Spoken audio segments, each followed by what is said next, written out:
ಎಲ್ರಿಗೂ ನಮಸ್ಕಾರ. ಮೊದಲನೇದಾಗಿ ನಿಮ್ಗೆಲ್ಲರಿಗೂ ಕೂಡ ಈ ಕಾರ್ಯಕ್ರಮಕ್ಕೆ ಸ್ವಾಗತವನ್ನ ಕೋರ್ತಾ ಇದ್ದೇನೆ. ಸುತ್ತಿ ಸುತ್ತುವ ಕಗವ ಗೂಢ ನೆನಪೆಳೆಯುವುದು ಗೊತ್ತನೂಲ್ ಪಿಡಿದು ದನವ ಸೂತ್ರ ಕೊಗ್ಗದಿಹ ಬದುಕೇನು ಕಿತ್ತ ಗಾಳಿಯ ಪಟವು ಮಂಕುತಿಮ್ಮ. ಮಂಕುತಿಮ್ಮರು ಈ ಕಗ್ಗದಲ್ಲಿ ಒಂದ್ ಮಾತನ್ನ ಹೇಳ್ತಾರೆ. ಮಾನವ ತನ್ನ ಸೂತ್ರವನ್ನ ಮರೆತಾಗ ಹೇಗೆಗೂ ವರ್ತನೆಯನ್ನ ಮಾಡ್ತಾನಂತೆ. ಆ ರೀತಿಯಾಗಿ ವರ್ತನೆಯನ್ನ ಮಾಡ್ಬೇಕಾಗಿದ್ರೆ ಅವನ ಕೈಗೆ ಒಂದು ಪುಸ್ತಕವನ್ನ ಅಥವಾ ಬುದ್ಧಿ ಮಾತನ್ನ ಅವನಿಗೆ ಹೇಳಿದ್ರೆ ಅಥವಾ ಜ್ಞಾನ ಉಳ್ಳಂತಹ ವ್ಯಕ್ತಿಗಳು ಜ್ಞಾನದ ಮಾತನ್ನ ಹೇಳಿದ್ರೆ ಅವನು ತಿದ್ಕೊಳ್ತಾನಂತೆ. ಹೌದು ವೀಕ್ಷಕರೇ, ಇವತ್ತು ನಮ್ಮೊಟ್ಟಿಗೆ ಶಿಕ್ಷಕರು ಆದಂತಹ ಹಾಗೆ ಪುಸ್ತಕಗಳನ್ನ ಬರೆದು ಅದರಲ್ಲಿ ಸಾಧನೆಯನ್ನ ಮಾಡಿದಂತಹ ಸಾಹಿತಿ ಪ್ರಿಯರು ಆದಂತಹ ಸಾಧಕರು ಇವತ್ತು ನಮ್ಮೊಟ್ಟಿಗಿದ್ದಾರೆ. ಬನ್ನಿ ಅವರನ್ನ ಮಾತಾಡ್ಸೋಣ. ಅವರ ಮಾತಲ್ಲಿ ಇರುವಂತಹ ಸತ್ವಗಳನ್ನ, ಅವರ ಮಾತಲ್ಲಿ ಇರುವಂತಹ ಬುದ್ಧಿ ಮಾತುಗಳನ್ನ, ಹಾಗೆ ಅವರು ಬರೆದಂತಹ ಪುಸ್ತಕಗಳ ಪರಿಚಯವನ್ನ, ಇದೆಲ್ಲವನ್ನ ತಿಳ್ಕೊಳ್ಳೋಣ. ನಮಸ್ತೆ ಸರ್. ನಮಸ್ತೆ. ಹೇಗಿದ್ದೀರಾ ಸರ್? ಚೆನ್ನಾಗಿದೆ ಸರ್. ಮೊದಲನೇದಾಗಿ ನಿಮ್ಮ ಪರಿಚಯವನ್ನ ಮಾಡ್ಕೊಳ್ಬಹುದಾ? ನಿಮ್ಮ ಊರು, ನಿಮ್ಮ ಹೆಸರು, ಹಾಗೆ ಎಷ್ಟು ಪುಸ್ತಕಗಳನ್ನ ಬರ್ತಿದ್ದೀರಾ? ಸರಿ ಸರಿ. ನಮ್ದು ಮೂಲ ಊರು ಹೊನ್ನಾವರ ತಾಲೂಕು ಮುಟ್ಟ ಗ್ರಾಮದ ಹೊಂದಿಮೂಲೆ ಅಂತ ಒಂದು ಪುಟ್ಟ ಅಗ್ರಹಾರ. ಅಲ್ಲಿಂದ ನಾನು ಈ ಸದ್ಯದಲ್ಲಿ ಇರುವುದು ಕವಲಕ್ಕಿ. ನನ್ನ ಎಲ್ಲ ಓದು ಸುಮಾರು PUC ವರೆಗೂ ಅಲ್ಲೇ. ಅಲ್ಲಿಂದ ಅಂದ್ರೆ ಅಲ್ಲಿಂದ ನಾನು ಹೈಸ್ಕೂಲಿಗೆ ಕವಲಕ್ಕಿಗೆ ಬಂದೆ. ನಂತರ PUCಗೆ ಅಲ್ಲಿಂದ ಅರೆಂಗಡಿಗೆ ಹೋಗ್ತಾ ಇದ್ದೆ. ಅಲ್ಲಿ ನನ್ನ ಔಪಚಾರಿಕ ಓದು ಒಂದು ಹಂತದಲ್ಲಿ ಮುಗೀತು. ಬಹುಶಃ ನನ್ನ ಆಸಕ್ತಿಗೆ ಓದಿದ ನಂತರದಲ್ಲಿ ನನಗೂ ಗೊತ್ತಿಲ್ಲದೆ ಒಂದು ಚಿತ್ರ ಕಲಾವಿದ ನನ್ನೊಳಗಿದ್ದ. ಹಾಗಾಗಿ ಅರೆಂಗಡಿಯಲ್ಲಿ PUC ಓದುವಾಗ ಅಲ್ಲಿ AK ಶೆಟ್ಟಿ ಅಂತ ಅಪ್ರತಿಮ ಕಲಾವಿದರಿದ್ದರು, ಚಿತ್ರಕಲಾ ಶಿಕ್ಷಕರು. ಅವರಿಗೇನೋ ನನ್ನ ಚಟುವಟಿಕೆ ಹಿಡಿಸಿರ್ಬೇಕು, ಆಗಾಗ ತೋರಿಸ್ತಾ ಇದ್ದೆ. ನನ್ನನ್ನು ಯಾಕೆ ನೀನು ಡ್ರಾಯಿಂಗ್ ಕೋರ್ಸ್ ಮಾಡಬಾರ್ದು ಅಂತ 78ನೇ ಇಸ್ವಿ ಬಹುಶಃ ಧಾರವಾಡ ಸ್ಕೂಲ್ ಆಫ್ ಆರ್ಟ್ ಸೇರಿಸಿ ನನ್ನ ಬದುಕಿನ ಒಂದು ಅತ್ಯಂತ ಮಹತ್ವದ ತಿರುವಿನ ಕ್ಷಣ ಅಂತ ಹೇಳಬೇಕು. ಯಾಕಂದ್ರೆ ನಮ್ಮ ಆ ವಯಸ್ಸಿನಲ್ಲಿ ಅಥವಾ ಬಾಲ್ಯದಲ್ಲಿ ನಮ್ಮ ಶಕ್ತಿ ನಮಗೆ ಗೊತ್ತಿಲ್ಲದೆ ಇದ್ರು ಗುರುತಿಸುವ ಒಂದು ಕಣ್ಣಿದ್ದರೆ ಒಂದು ತಿರುವು ಪಡೀತದೆ ಅನ್ನೋದಕ್ಕೆ ನನಗೆ ಅವರು ಇವತ್ತು ನನಗೆ ಪ್ರಾತಸ್ಮರಣೀಯರು. ಆ ಮೂಲಕ ಅವರು ನನ್ನನ್ನು ಒಂದು ಚಿತ್ರಕಲಾ ಶಿಕ್ಷಕನನ್ನಾಗಿ ರೂಪಿಸಿದ್ದ ಒಂದೇ ಅಲ್ಲದೆ ಆತ್ಮೀಯವಾಗಿ ಅವ್ರ ಮನೆಗೆ ಹೋಗಿ ಚಿತ್ರಕಲೆಗೆ ನನ್ನ ಆಸಕ್ತಿಗೆ ನಾನು ಕೇಳಿದ ಎಲ್ಲ ಪ್ರಶ್ನೆಗಳಿಗೆ, ಚಿತ್ರಗಳಿಗೆ, ಅದಕ್ಕೆ ಎಲ್ಲ ಬಹಳ ಅನುಕೂಲ ಮಾಡಿಕೊಟ್ರು. ಬಟ್ ಬಹಳ ಕಷ್ಟ ಹೊನ್ನಾವರ ಹೋಗ್ಬೇಕಂದ್ರೆ ನಾವು ಸೈಕಲ್ ತುಳಿಬೇಕು. ಅದು ನಮ್ಗೆ ಏನೋ ಒಂದು ಬಿಡಿಸಲೇಬೇಕು ಅಂತ ತುಡಿತಾ ಇದ್ದಾಗ ಅದು ಅನಿವಾರ್ಯನೂ ಆಗಿತ್ತು. ಆಗ ಏನಾಯ್ತು ಅಂದ್ರೆ ಚಿತ್ರಕಲಾವಿದ ಶಿಕ್ಷಕರನ್ನ ಪ್ರೌಢಶಾಲೆಗಳು ತಗೊಳ್ತಾ ಇದ್ರು.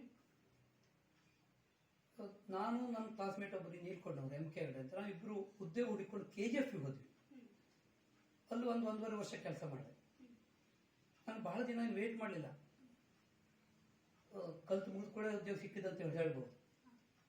ಆಮೇಲೆ ನಾನು ತಿರುವು ಪಡೆದದ್ದು ನಾನು ಕಲ್ತ ಶಾಲೆಯಲ್ಲೇ ಚಿತ್ರಕಲಾ ಶಿಕ್ಷಕರನ್ನ ತಗೊಳ್ತಾರೆ ಅಂತ ಗೊತ್ತಾದ್ಮೇಲೆ ನಾನು ಕವಲಕ್ಕಿ. ಈ ರೀತಿ ಒಂದು ಸಂಕ್ಷಿಪ್ತವಾಗಿ ನಮ್ಮ 1ನೇ ಹಂತದ ಶೈಕ್ಷಣಿಕ ಮತ್ತು ಉದ್ಯೋಗದ ಹಂತ. ಈ ರೀತಿಯಾಗಿ ನಿಮ್ಮ ಪರಿಚಯವನ್ನ ಮಾಡಿಕೊಟ್ರಿ. ಈಗ ಮೊದಲನೇದಾಗಿ ನಿಮ್ಗೆ ಈ ಸಾಹಿತ್ಯದಲ್ಲಿ ಆಸಕ್ತಿ ಬಂದಿದ್ದು ಹೇಗೆ ಅಂತ ಹೇಳ್ತೀರಾ? ನೋಡಿ, ನಾನು ಒಂದು ಸಾಂಸ್ಕೃತಿಕ ನೆಲೆಗಟ್ಟು, ನಮ್ಮ ಮನೆಯಿಂದ ಬಹಳ ಹತ್ತಿರದ ಗುಂಡುಬಾಳ. ಸಾಹಿತ್ಯಕ್ಕಿಂತ ಮುಖ್ಯವಾಗಿ ಅಲ್ಲಿ ಯಕ್ಷಗಾನದ ಮೂಲಕ ಸಂಸ್ಕೃತಿಯನ್ನ ಅತ್ಯಂತ ಆಳವಾಗಿ ಬೀರುವಂತ ಒಂದು ಪವಿತ್ರ ರಂಗಭೂಮಿ ಅದು. ಜೊತೆಗೆ ಅಲ್ಲಿ ಅವರ ಆಗ ಆಡುವಂತ ಮಹಾಭಾರತ, ರಾಮಾಯಣ ಇಂಥ ಪೌರಾಣಿಕ ಕಥೆಗಳು ಅತ್ಯಂತ ಪರಿಣಾಮ ಬೀರ್ತವೆ ನನಗೆ. ಹಾಗಾಗಿ ಸಾಹಿತ್ಯ ಕ್ಷೇತ್ರ ಮತ್ತು ಸಂಸ್ಕೃತಿ ಒಂದಕ್ಕೊಂದು ಅತ್ಯಂತ ನಿಕಟವಾಗಿ ಬೆಳೆದ್ರ ಜೊತೆಗೆ ನನಗೆ ಯಕ್ಷಗಾನದಲ್ಲೂ ಆಸಕ್ತಿ ಕೆರಳಿಸ್ತು, ಸಾಹಿತ್ಯದಲ್ಲೂ ಆಸಕ್ತಿ ಕೆರಳಿಸ್ತು. ಹಾಗಂತದ್ದು ಒಂದು ನನಗೆ ಉದ್ದೇಶಪೂರ್ವಕವಾಗಿ ನಾನು ಓದದ್ದಲ್ಲ, ನನ್ನಲ್ಲಿ ಎಳ್ಕೊಂಡು ಹೋಯ್ತು. ಯಾಕಂದ್ರೆ ಮನೆ ಹತ್ರ ಆಗೋದ್ರಿಂದ ಒಂದು ದಿನ ಬಿಡದೆ ಆಟಕ್ಕೆ ಕೂತ್ಕೊಳ್ಳೋದು. ನಾನು ಮನೆಯಲ್ಲಿ ದೊಡ್ಡ ಕುಟುಂಬ, ಯಾರು ಬರ್ತಾ ಇದ್ರು ಅವನ್ನೆಲ್ಲ ಕರ್ಕೊಂಡು ಹೋಗೋದ್ರ ಜೊತೆಗೆ ನನ್ನ ಆಸಕ್ತಿಗಳಲ್ಲಿ ನನ್ನಲ್ಲಿದ್ದಂಥ ಸಣ್ಣ ಯಕ್ಷಗಾನ ಕಲಾವಿದರಿಗೆ ಸಣ್ಣ ಪುಟ್ಟ ವೇಷಗಳು ಸಿಗ್ತಾವು. ಪರಿಣಾಮ ಬೆಳವರೆಗೆ ಆಟ ನೋಡುದು, ಆ ಕಥೆಗಳನ್ನು ಕೇಳುದು. ಹಾಗಾಗಿ ಅಲ್ಲಿ ಕಲೆ ಮತ್ತು ಸಾಹಿತ್ಯ ಎರಡಕ್ಕೂ ನನಗೆ ಬಾಲ್ಯದಲ್ಲಿ ಅದೊಂದು ಅತ್ಯಂತ ಅದನ್ನ ಚಿಗುರನ್ನು ಬೆಳೆಸಲಿಕ್ಕಾದಂಥ ಒಂದು ಭೂಮಿಕೆ. ಅಂದ್ರೆ ನಿಮ್ಗೆ ಯಕ್ಷಗಾನವನ್ನ ನೋಡುದು ಮತ್ತೆ ಅಲ್ಲಿಯ ಕಥೆಗಳನ್ನ ಕೇಳಿ ನಿಮ್ಗೆ ಹೌದು, ಆಸಕ್ತಿ ಖಂಡಿತ ಬಂತು. ಖಂಡಿತ. ನಿಮ್ಗೆ ಹಾಗಾದ್ರೆ ಮುಂದೆ ಬರ್ತಾ ನಿಮ್ಗೆ ಸ್ಫೂರ್ತಿ ಹಾ, ಅಂತ ಹೇಳಿ ನನಗೆ ನಾನು ಸಾಹಿತ್ಯ ವಿದ್ಯಾರ್ಥಿ ಒಂದೇದಾಗಲ್ಲ, ಎರಡನೇದಾಗ ನಾನು ವಿಶ್ವವಿದ್ಯಾನಿಲಯಕ್ಕೆ ಹೋಗಿ ಕಲಿತವನು ಅಲ್ಲ. ನನ್ನ ಆಸಕ್ತಿಗೆ ನನಗೆ ಬಾಲ್ಯದಲ್ಲಾದಂಥ ಒಂದು ತೊಂದರೆಗಳಿಂದ, ಕೌಟುಂಬಿಕ ಅಥವಾ ಆರ್ಥಿಕ ಎಲ್ಲ ಆಗೆಲ್ಲ ಸಾಮಾನ್ಯ ಬಡತನ ಇದೆಲ್ಲ ಪರಿಣಾಮ ನನಗೆ ಉದ್ಯೋಗ ಸಿಕ್ಕದ್ರಿಂದ ಶಿಕ್ಷಣ ಮುಂದುವರಿಸಲಿಕ್ಕೆ ಆಗಲಿ. ನಾನು ಆಮೇಲೆ ಎಕ್ಸ್ಟರ್ನಲ್ BA ಮಾಡಿದೆ, ಎಕ್ಸ್ಟರ್ನಲ್ ಆಗಿ MA ಮಾಡಿದೆ ಧಾರವಾಡ ಯೂನಿವರ್ಸಿಟಿ, ಎಕ್ಸ್ಟರ್ನಲ್ ಆಗಿ ಮೈಸೂರು ವಿಶ್ವವಿದ್ಯಾನಿಲಯದ B.Ed ಮಾಡಿದೆ. ಆಗೆಲ್ಲ ಯಾವುದೋ ಹಂತದಲ್ಲಿ ನನಗೆ ಆ ಕನ್ನಡವನ್ನು ಓದಬೇಕು, ಅಲ್ಲಿ ಚಟುವಟಿಕೆಗಳನ್ನು ಕೇಳಬೇಕು, ಅದಕ್ಕೆ ನಾನು ತಿಳಿಬೇಕು ಅನ್ನೋದು ಒಂದು ಕುತೂಹಲ ಇತ್ತು. ನಾನು ನಿಜವಾಗಿ ನನ್ನ ಸಬ್ಜೆಕ್ಟ್ ಪೊಲಿಟಿಕಲ್ ಸೈನ್ಸ್ MA. ಇಲ್ಲಿ ಜೂನಿಯರ್ ಕಾಲೇಜ್ ಆಯಿತು, ಅಲ್ಲಿ ಪ್ರಮೋಷನ್ಗೆ ಒಂದು ಅವಕಾಶ ಸಿಕ್ಕಿದ್ದನ್ನು ಬಳಸ್ಕೊಂಡಿದ್ದೇನೆ ಅಷ್ಟೇ. ಆಗಲೂ ನನಗೆ ಎಲ್ಲೂ ಸಾಹಿತ್ಯ ಓದಲಿಕ್ಕೆ ಸಿಕ್ಕಲಿಲ್ಲ. ಆದರೆ ಯಾವುದೋ ಆ್ಯಂಗಲ್ನಲ್ಲಿ ನನ್ನೊಳಗೆ ನಾನೇನಾದ್ರು ಬರೀಬೇಕು ಅನ್ನೋದಿತ್ತು, ಬರೀತಾ ಇದ್ದೆ. ಅದು ಪ್ರಕಟ ಮಾಡೋ ಧೈರ್ಯ ಕೂಡ ಇರಲಿಲ್ಲ. ಪಂಡಿತ್ G.R. ಭಟ್ರು ಅಂತ ನಮ್ಮ ಸ್ಟಾಫ್ನಲ್ಲಿ ಬಹಳ ಒಳ್ಳೆಯ ಸಂಗೀತಗಾರರು, ಈಗ ಈ ಭಾಗದಲ್ಲಿ ಬಹಳ ಪ್ರಚಲಿತರು. ಅವ್ರಿಗೆ ಸುಮ್ಮನೆ ತೋರಿಸ್ತಾ ಇದ್ದೆ, ನಾನು ಹೀಗೊಂದು ಪದ್ಯ ಬರೆದಿದ್ದೇನೆ ನೋಡಿ. ಚುಟುಕು ಹೆಚ್ಚು ಬರೀತಾ ಇದ್ದೆ ನಾನು ಪ್ರಾರಂಭದಲ್ಲಿ, ಪದ್ಯಕ್ಕಿಂತ ಹೆಚ್ಚಾಗಿ ನನಗೆ ಚುಟುಕನ್ನು ಓದೋದು, ಚುಟುಕನ್ನು ಬರೆಯುವುದು. ನಂದೇ ನಾನು ಕಂಡದ್ದನ್ನು, ಈಗ ಕವಿಗೆ ಅಥವಾ ಇನ್ನೊಬ್ಬರಿಗೆ ಅದು ಎರಡನೇ ಮಾತು. ಎಲ್ಲರೂ ಕಂಡಿದ್ದನ್ನೇ ನನಗೆ ಕಂಡದ ಆ್ಯಂಗಲ್ನಲ್ಲಿ ನಾನು ಕೆಲವು ವಿಡಂಬರನ್ನು ಇರ್ಬೋದು, ಕೆಲವು ಪ್ರಕೃತದ ಘಟನೆಗಳನ್ನು ಬರೆದು ಅವ್ರಿಗೆ ತೋರಿಸಿದೆ. ಅವ್ರು ಬಹಳ ಖುಷಿ ಪಟ್ಟರು. ನೀವು ಯಾಕೆ ಹಾಗೆ ಇಟ್ಕೊಳ್ತೇವೆ ಮರೆಯ, ಇದೆಲ್ಲವ ಆರಾಮಾಗಿ ಒಂದು ಹೊರಗೆ ತರುವಂಥ ಒಂದು ಪ್ರಯತ್ನ ಮಾಡುವಂಥ ಒಂದು ಧೈರ್ಯ ಬಂತು. ಆಮೇಲೆ ಅವರಿಗೆ ಕೆಲವು ಗಣೇಶ ಸ್ತುತಿ, ಅವರ ಬೇರೆ ಬೇರೆ ಕಾರ್ಯಕ್ರಮ ಹೋಗ್ತಾ ಇತ್ತು, ಬರ್ಕೊಟ್ಟೆ. ಈಗ ನೀವು ಏನಾದರೂ ಬದಲಾವಣೆ ಮಾಡಬಹುದು, ನನಗೆ ಏನೂ ಗೊತ್ತಿಲ್ಲ, ನಿಮ್ಗೆ ಹಾಡಲಿಕ್ಕೆ ಏನು ಬೇಕು, ನಾನು ಇದರ ಗ್ರಾಮರ್ ಪ್ರಕಾರ ಕೂಡ ಬರೆದವನಲ್ಲ, ಹಾಗಾಗಿ ಅದು ಮಾತ್ರ ಲೆಕ್ಕಾಚಾರ ಎಲ್ಲ ನಿಮಗೆ ಗೊತ್ತು. ನೀವು ಯಾವುದಾದ್ರು ಶಬ್ದ ಬೇರೆ ಮಾಡಬೇಕು ಬರ್ಕೊಳ್ಳಿ, ಅದು ನಂದೊಳಗೆ ಹೇಳೋದು ಹಾಡೋದು ಬೇಡ ನೀವು ಮುಂದೆ. ಇಲ್ಲ, ಇದೇನು ನಿನಗೊಂದು ಆ ಯಕ್ಷಗಾನ ಹಿನ್ನೆಲೆಯಲ್ಲಿ ಇರ್ಬೋದು, ಈ ಮಾತ್ರೆಗಳ ಲೆಕ್ಕಾಚಾರ ಸರಿ ಬಂದಿದೆ ಇದು, ಹಾಗಾಗಿ ಏನೂ ತೊಂದರೆ ಇದೆ, ನಾನು ದಾಟಿ ಮಾಡಿ ಹಾಡ್ತೇನೆ ಅಂತ ಹಾಡು ತೋರಿಸಿದ ಮೇಲೆ ನನಗೆ ಮತ್ತೂ ಧೈರ್ಯ ಬಂತು. ಹೀಗೆ ಬರಿತಾ ಬರಿತಾ ಬರಿತಾ 3 ವರ್ಷದ ಹಿಂದೆ ಅದನ್ನೆಲ್ಲ ಸಂಗ್ರಹ ಮಾಡಿ ನವಿಲುಗರಿ ಅಂತ ಒಂದು ಪದ್ಯದ ಪುಸ್ತಕವನ್ನು ಹೊರತಂದೆ. ಒಂದು 40 ಪದ್ಯಗಳು. ಅದೇನು ದೊಡ್ಡ ಸಂಖ್ಯೆ ಅಂತಲ್ಲ, ನನಗೆ ಗೊತ್ತಿದ್ದದ್ದನ್ನು ಆಗಾಗ ಬರೆದದ್ದನ್ನೆಲ್ಲ ಸಂಗ್ರಹ ಮಾಡಿ ಪ್ರಕಟ ಮಾಡಿ. ಆಮೇಲೆ ಸಾಹಿತ್ಯದ ಚಟುವಟಿಕೆಯಲ್ಲಿ ಇನ್ನೂ ನನಗೆ ಹೆಚ್ಚು ಆಸಕ್ತಿ ಬರಲಿಕ್ಕೆ ಕಾರಣ ಕೆಲವು ಕಥೆಗಳನ್ನು ಬರೀತಾ ಇದ್ದೆ. ಅದು ಕರ್ಮವೀರ ಪತ್ರಿಕೆಯ ದೀಪಾವಳಿ ವಿಶೇಷ ಹಂತದಲ್ಲಿ ತೃತೀಯ ಬಹುಮಾನಕ್ಕೆ ಬಂತು. ಆಕೆ ಬಹಳ ಧೈರ್ಯ ಬಂತು, ನಾನು ಕಥೆನೂ ಬರೀಬಲ್ಲೆ. ನಾನೇ ಕಂಡ ಘಟನೆ ಸೀರೆ ಮತ್ತು CC ಕ್ಯಾಮರಾ ನನ್ನ ಮೊದಲನೇ ಕಥೆ. ಈಗ 12 ಕಥೆಗಳನ್ನು ಇಂಥದ್ದೇ ಬರೆದು ಅದು ಕೂಡ ಪ್ರಕಟಣೆ ಸಿದ್ಧ ಆಗಿದೆ. ಆಮೇಲೆ ನಂದೊಂದು ವಿಶಿಷ್ಟತೆ ಅಂದರೆ, ನಾನು ಪದ್ಯಗಳನ್ನು ಬರೆಯುವಾಗ ಹೆಚ್ಚಾಗಿ ದ್ವಿಪದಿ, ಚೌಪದಿ, ತ್ರಿಪದಿ ಈ ಸಾಲಿನಲ್ಲಿ ಹೋಗೋದು. ಆ ರೀತಿಯಲ್ಲಿ ನನ್ನ ಸಾಹಿತ್ಯದ ಒಂದೊಂದೇ ಹಂತಗಳು ಬೆಳೆದು ಬರ್ತಾ ಹೋಗುತ್ತೆ. ಓಕೆ, ಈ ರೀತಿಯಾಗಿ ನೀವು ಸಾಹಿತ್ಯವನ್ನು ಬೆಳೆಸ್ಕೊಂಡು ಬರ್ತೀರಾ. ಸರಿ, ಇವಾಗ ನೀವು ನಿಮ್ಮ ಪುಸ್ತಕದ ಪರಿಚಯವನ್ನ ಮಾಡ್ಕೊಳ್ಬೋದಾ? ಎಷ್ಟು ಪುಸ್ತಕಗಳನ್ನ ಮಾಡ್ತಾ ಇಲ್ಲ. ಅದರಲ್ಲಿ ನಾನು ನನ್ನದೇ ಆದ ಅಧಿಕೃತ ಪುಸ್ತಕ ಅಂದರೆ ನವಿಲುಗರಿ, ನನ್ನ ಸ್ವಂತ ಪ್ರಕಟಣೆ. ಉಳಿದಂತೆ ನಾನೇ ಸಂಪಾದಕನಾಗಿ ಲೇಖನಗಳನ್ನು ಬೇರೆ ಬೇರೆ ಜನರ ಕಡೆ ಕೇಳಿ ಬರೆದು ಅವರವರ ದಾಟಿಯಲ್ಲೇ ಅದನ್ನು ದಾಖಲಿಸಿದ ಪುಸ್ತಕಗಳು, ಅದು ಸಂಪಾದಿತ ಪುಸ್ತಕಗಳು. ಮುಖ್ಯವಾಗಿ ಒಬ್ಬ ದೊಡ್ಡ ಕೃಷಿಕ, ನನ್ನ ಸೋದರ ಮಾವ ನಾರಾಯಣ ಹೆಗಡೆ ಅಂತ ಸರಳಗಿಯವರು, ಅವರನ್ನು ಭಾಳ ಜನ ಬಲ್ಲವರು ಅವರವರು ತಿಳಿದನ್ನು ಹೇಳಿದ್ರು, ಅದನ್ನೆಲ್ಲ ದಾಖಲಿಸಿದೆ. ಬೇಸಾಯ ಭಗೀರಥ ಅಂತ ಒಂದು ಪುಸ್ತಕ ತಂದು ಅದನ್ನು ಓದ್ದವರಲ್ಲ, ಇಲ್ಲ ಇದರಲ್ಲಿ ಸ್ವಲ್ಪ ಶಕ್ತಿ ಇದೆ, ಲೇಖನ ಮುಂದುವರಿಸೋದ್ರು. ಹಾಗಾಗಿ ಅಂಥದ್ದೇ ಲೇಖನಗಳನ್ನು ಕೆಲವು ಬರೆದೆ. ಅಂಥ ಪುಸ್ತಕಗಳಿಗೆ ಮತ್ತೆ ಬೇಡಿಕೆ ಬಂತು.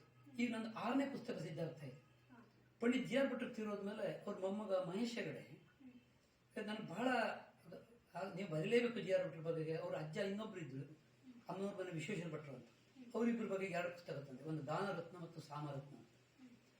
ಅದ್ರ ಮಧ್ಯದಲ್ಲಿ ಇಡುಗುಂಜಿಯ ಸಂಪೂರ್ಣ ನಿರ್ಮಾತೃ ಡಾಕ್ಟರ್ ಜಿ ಎನ್ ಸಭಾಯಿತ. ನನಗೇನೋ ಗೊತ್ತಿಲ್ಲ, ಅವ್ರು ಕೇಳ್ತಿರೋದು. ಅವ್ರ ಮಗ ಡಾಕ್ಟರ್ ಜಿ ಜಿ ಸಭಾಯಿತರ ಟ್ರಸ್ಟ್ ಇದ್ದಾಗ ನನ್ನ ತಂದೆಯವ್ರ ಬಗ್ಗೆ ಒಂದು ಪುಸ್ತಕ ಮಾಡಲೇಬೇಕು ಅಂತ 4 ವರ್ಷದಿಂದ ಅದು ಕೂಡ ಬಂತು. ಅದು ಸರ್ವಾತಿಥ್ಯ ಸಭಾಯಿತ ಅಂತ. ನನಗೇನು ಗೊತ್ತಿದ್ದನ್ನೆಲ್ಲ ಕೇಳಿ ಒಂದು 60 ಲೇಖನಗಳ ಸಂಭವಿಸ್ತಾ ಒಂದು ಪುಸ್ತಕ ತಂದೆ. ಗುಡಿಗೆ ಗೋಪಾಲ್ ಹೆಡೂರ್ ಬಗ್ಗೆ ಅವ್ರ ಮಗಳೊಂದು ಪುಸ್ತಕ ಬಂದು ಅದ್ರ ನಮ್ದೊಂದು ನಾಟ್ಯಶೀಲ ಸಣ್ಣ ಪ್ರಕಾಶನ ಮಾಡಿ ಅದ್ರ ಮೂಲಕ ತಗೊಂಡ್ಬಂದೆ. ಹೀಗೆ ಒಂದೊಂದು ಪುಸ್ತಕಗಳು 4-5 ಆಯ್ತು. ಈಗ ಕಪ್ಪೆಕೆರೆ ಸಾಧಕ ಸಹೋದರರು ಅದರ ಪುಸ್ತಕಗಳನ್ನ ಸಂಪಾದಕರು ಬೇರೆ ಬೇರೆ ಇದ್ದಾರೆ, ಅದರ ಸಂಯೋಜಕನಾಗಿ ಅದೆಲ್ಲವನ್ನ ರೂಪಿಸಿದ್ದು. ಅದು ಈಗ ಅಚ್ಚಿ ರೆಡಿ ಆಗಿದೆ. ಅದು ಸಾಧಕ ತ್ರಯರು ಅಂತ. ಹೀಗಾಗಿ ನನ್ನ ಬಿಡುವಿನ ಸಮಯವನ್ನು ಸಂಪೂರ್ಣ ಇಂಥದಕ್ಕೆ ತೊಡಸ್ಕೊಂಡಿದ್ದೆ. ಹಾಗಂತ ನಾನು ಮೊದಲು ಬರೆದವನು ಅಲ್ಲ, ಅಷ್ಟಾಗಿ ಓದ್ದವನು ಅಲ್ಲ. ಅದರ ಆಗಾಗ ನನಗೆ ಮಧ್ಯದಲ್ಲಿ ಅತ್ಯಂತ ತಿರುವು ಕೊಟ್ಟವರು ಹೊಸ್ತಾಡು ಮಂಜುನಾಥ್ ಭಗವತ್ ನಮ್ಮ ಮನೆ ಬರ್ತಾ ಇದ್ರು, ಉಳ್ಕೊಳ್ತಾ ಇದ್ರು. ಅವರ ಒಡನಾಟ, ಅವರು ಸತತ ಓದುಗ ಮತ್ತು ಬರೆಯುವರು 300 ಗಟ್ಟಲೆ ಯಕ್ಷಗಾನ ಇದನ್ನು ಬರೆದಿದ್ದಾರೆ. ಅವ್ರಿಗೆ ಕೆಲವು ತೋರಿಸಿದೆ, ನಾನೆಲ್ಲ ತಿದ್ದುಪಡಿ ಮಾಡಬಾರ್ದು, ನೀವೇ ಬರೀರಿ, ನಿಮ್ಮದೇ ಆದ ಒಂದು ಇದು ವೇಗದಲ್ಲಿ ಹೋಗಲಿ ಅಂತ ರಾಮಾಯಣ ಬರೀತಾ ಇದ್ದೇನೆ. ಸಿಗಂದೂರು ಪತ್ರಿಕೆ ದ್ವಿಪದಿಯಲ್ಲಿ ಅದು ಪ್ರಾಸ ರಾಮಾಯಣ ಅಂತಲೇ ಪ್ರಕಟ ಆಯಿತು. ಈಗ ಕೊರೋನಾದಿಂದ ನಿಂತಿದೆ ಮತ್ತು ಮುಂದುವರಿಬೋದು ಗೊತ್ತಿಲ್ಲ. ಅದು ಕೊರೋನಾ ಟೈಮ್ ನಾನು ಸರಿಯಾಗಿ ಬಳಸ್ಕೊಂಡು ಅದನ್ನು 400 ಪುಟಗಳ ಒಂದು ಪುಸ್ತಕ ಮಾಡಿ ಮುಗಿಸ್ತು. ಅದು ಈಗ ಅಚ್ಚಿನಲ್ಲಿ ಅದರ ಹೆಸರೇ ಪ್ರಾಸ, ಇದು ದ್ವಿಪದಿ ರಾಮಾಯಣ ಅಂತ್ಯಪ್ರಾಸದ ಮೂಲಕ ಬರೆದದ್ದು. ಅದು ಬಹುಶಃ ಹಿರೇಮಗಳೂರು ಕಣ್ಣನ್ನು ಕೂಡ ಮುನ್ನುಡಿ ಬರಿಬೋದು, ಅವರಿಗೆ ಅದನ್ನೆಲ್ಲ ಕೊಟ್ಟಿದ್ದೇವೆ. ಅದೊಂದು ನನ್ನ ಸಮಾಧಾನ. ಅದು ಮುಗಿದು ಇನ್ನೂ ಟೈಮ್ ಉಳಿದ್ರಿಂದ ಮಹಾಭಾರತನ ಕೈಗೆತ್ಕೊಂಡು ಅದು 3 ಪರ್ವ ಮುಗೀತು. ಅರಣ್ಯ ಪರ್ವದವರೆ ಬಂದು ನಿಂತ್ಕೊಂಡು ಏನೋ ಬರೆದು ಮುಗಿಸೋ ಧೈರ್ಯ ಇತ್ತು. ಒಂದು 2 ವರ್ಷದಲ್ಲಿ ಈ ರಾಮಾಯಣ 2021 ಹೊತ್ತಿಗೆ ಬರ್ತದೆ, 22 ಹೊತ್ತಿಗೆ ಬರ್ಬೋದು. ಯಾಕಂದ್ರೆ ಅದೊಂದು ನನ್ನ ಅಂದಾಜು ಪ್ರಕಾರ 600 ಪೇಜ್ ಆಗ್ಬೋದು. ಈಗಲೇ 3 ಅಧ್ಯಾಯಕ್ಕೆ ಸುಮಾರು 150 ಪೇಜ್ ಆಗೋಯ್ತು. ಹೀಗೆ ಪುಸ್ತಕಗಳನ್ನ ತರಬೇಕು, ಕತೆ ಪುಸ್ತಕ, ಅದ್ರ ಜೊತೆಗೆ ಚುಟುಕುಗಳ ಸಂಗ್ರಹ ಒಂದು 500 ಗಂಟೆ. ಅದನ್ನ ಅಡಿಗೊಂದು ನುಡಿ ಅಂತ ಅದು ಕೂಡ ಅಚ್ಚಿ ರೆಡಿ ಆಗಿದೆ.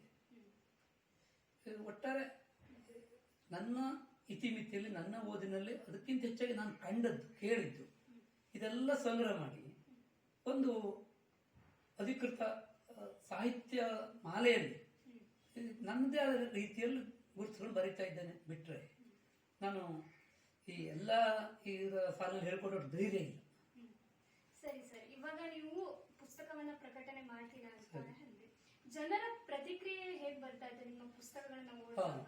ನನಗೆ ಬಹಳ ಖುಷಿಯಾದದ್ದು, ಯಾರೋ ಏನೋ ಗೊತ್ತಿಲ್ಲ, ದ್ವಿಪದಿ ರಾಮಾಯಣ ಬರೆದಾಗ ದಾವಣಗೆರೆಯಂತೆ, ಚಿತ್ರದುರ್ಗರಂತೆ ಅವ್ರು ಓದ್ತಾ ಇದ್ರು. ಬಹುಶಃ ಅವ್ರ ಕ್ಷೇತ್ರ ಅದು ತಗೊಂಡೋಗಿ ಓದಿರ್ಬೇಕು. ಅಂಥದ್ದೊಂದು 10 ಫೋನ್ ಬಂತು.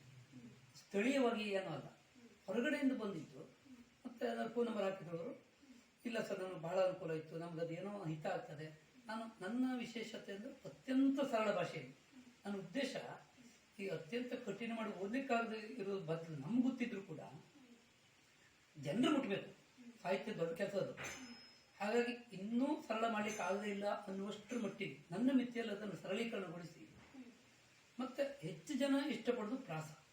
ಹಾಗಂತ ಸಾಹಿತ್ಯ ಪಂಕ್ತಿಯಲ್ಲಿ ಅದಕ್ಕಿಂತ ಬಹಳ ನಮೂನೆ ಇದೆ, ಎಲ್ಲ ನಿಮಗೆಲ್ಲ ಗೊತ್ತಿದ್ದದ್ದು. ಅದು ನನಗೆ ಯಾಕೋ ಅಂತ್ಯಪ್ರಾಸಗಳು ನನ್ನ ಮಾತಿನಲ್ಲೂ ಬರ್ತಾ ಇತ್ತು, ಸರಳ ಬರ್ತಾ ಇತ್ತು. ಅದಕ್ಕೆಲ್ಲ ಕಾರಣ ಈ ಸ್ಥಳೀಯವಾಗಿ ನನ್ನ ಪರಿಚಿತ ಅನೇಕರು, ವಿಶೇಷವಾಗಿ ನಾನು ಹೆಚ್ಚು ಒಡನಾಡಿರೋದು ಯಕ್ಷಗಾನದವರು.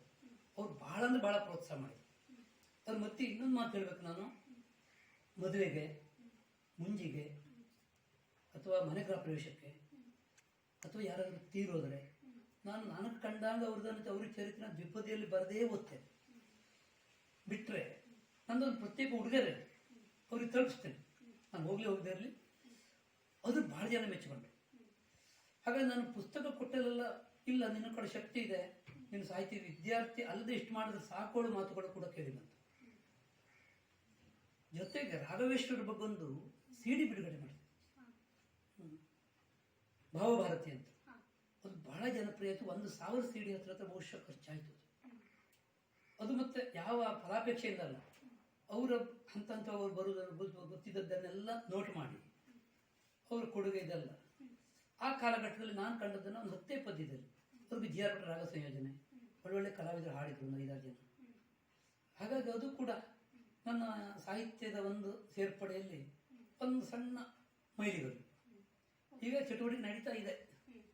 ಇವಾಗ ನೀವು ಪುಸ್ತಕಗಳ ಬಗ್ಗೆ ಹೇಳಿದ್ರಿ, ಹಾಗೆ ನಿಮ್ಗೆ ಆಸಕ್ತಿ ಹೇಗ್ ಬಂತು ಅಂತ ಅಂದ್ರಿ.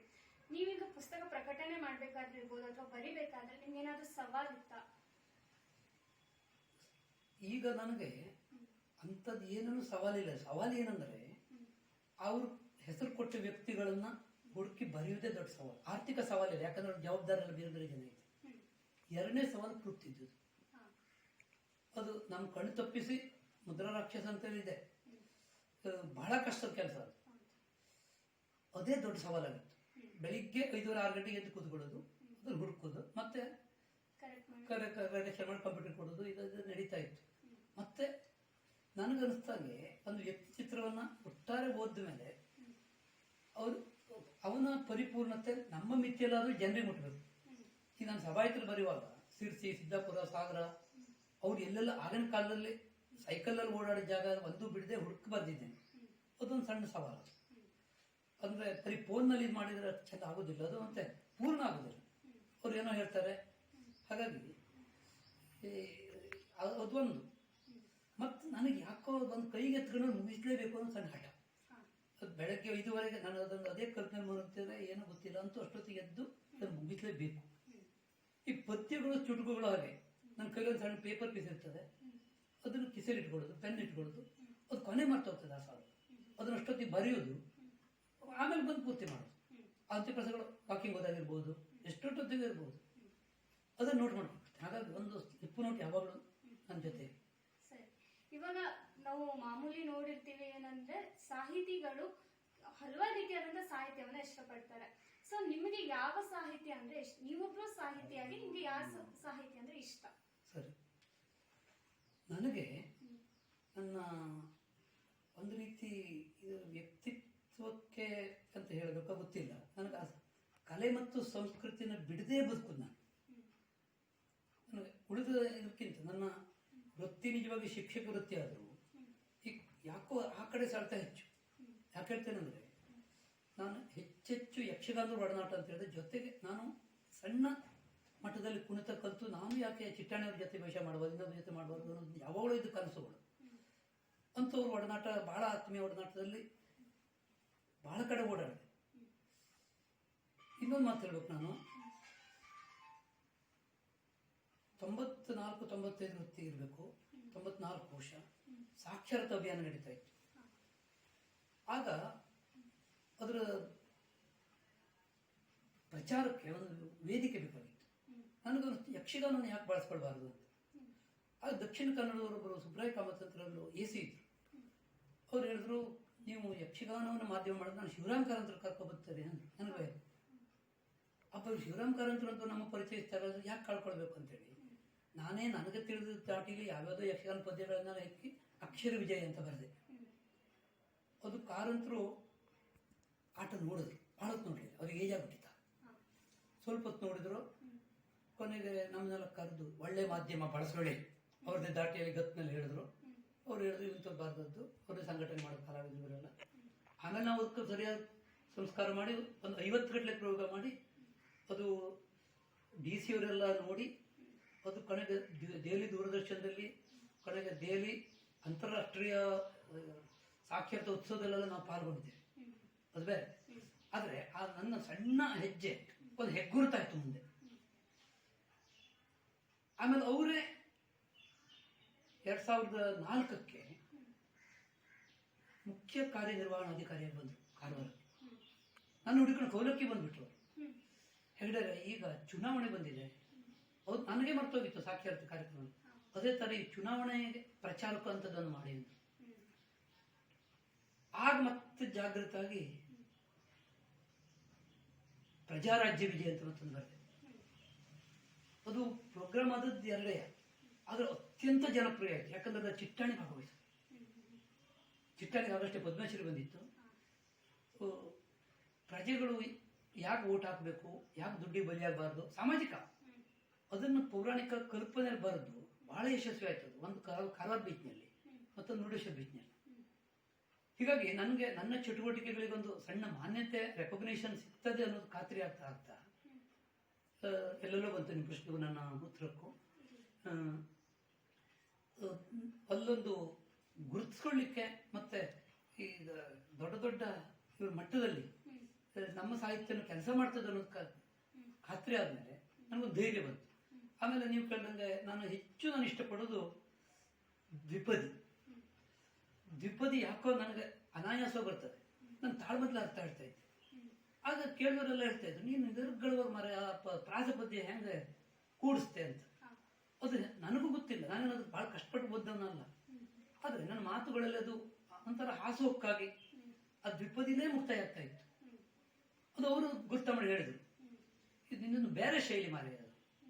ಹಾಗಂತ ಪೌರಾಣಿಕ ಕಥೆಗೆ ಇದಕ್ಕೆ ಚ್ಯುತಿ ಆಗದ ಹಾಗೆ ಆ ಎಚ್ಚರಿಕೆಯಲ್ಲಿ ನನಗದೆಲ್ಲ ಬಹಳ ಪಾಸಿಟಿವ್ ಆಗಿ.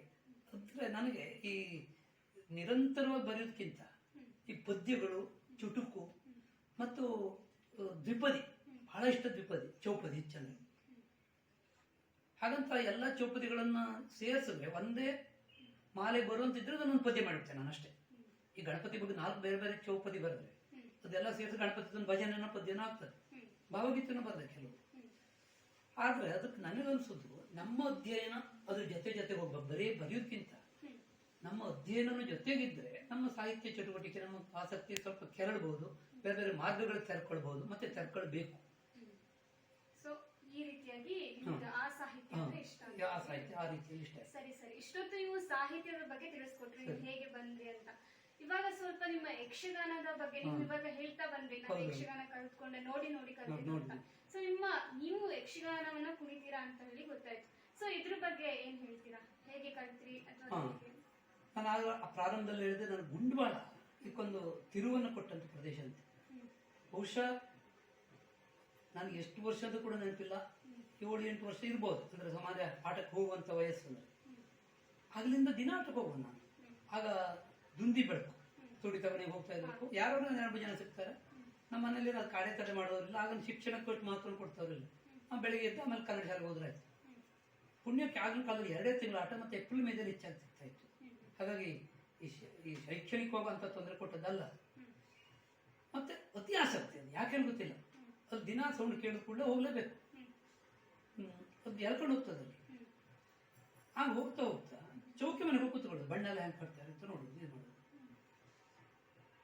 ಕೊನೆಗೆ ಸಣ್ಣ ಸಣ್ಣ ಪಾತ್ರ ಅಲ್ಲಿ ಕಾಡಂಗಿ ಅಥವಾ ಶಬರ್ ಪಡೆಗೆ ಈ ಮಾಡ್ತಾನೆ ಕೇಳ.